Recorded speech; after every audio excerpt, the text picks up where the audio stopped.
Le Royaume-Uni a haussé le ton lundi 17 novembre, accusant l'Angola, la Namibie et la République démocratique du Congo de ne pas coopérer suffisamment au renvoi de leurs ressortissants en situation irrégulière après un rejet de demande d'asile. Selon le Home Office, des milliers d'Angolais, de Namibiens et de Congolais se trouvent actuellement sur le sol britannique sans titre valable, une situation jugée inacceptable par Londres.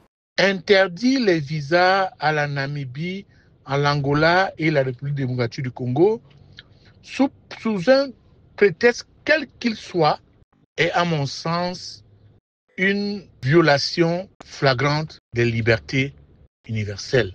Parce que l'octroi de visa est une décision d'un gouvernement, mais l'octroi de visa n'est pas un chantage ou un plaisir. Un gouvernement a le droit d'accueillir dans son pays qui il veut, mais il ne doit pas monnayer ça. Il ne doit pas utiliser ça comme levier de chantage. Les trois pays disposent d'un mois pour améliorer leur coopération, a prévenu le secrétaire d'État à l'asile, Alex Norris.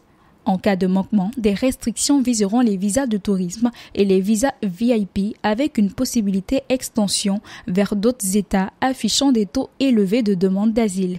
Acceptez le retour de vos ressortissants ou perdez le privilège d'entrer dans notre pays, a averti le ministre de l'Intérieur, Shabana Mahmoud. Une nécessité d'amener les États à beaucoup plus se parler. Quelle que soit la raison, le chantage au visa, le marchandage des visas sous des problèmes de politique étrangère est, à mon avis, un handicap aux échanges internationaux et un handicap à la coopération internationale. Cette mise en garde intervient alors que le gouvernement britannique prépare une vaste réforme contre l'immigration irrégulière dans un contexte de pression politique renforcée par la montée du parti d'extrême droite Reform UK.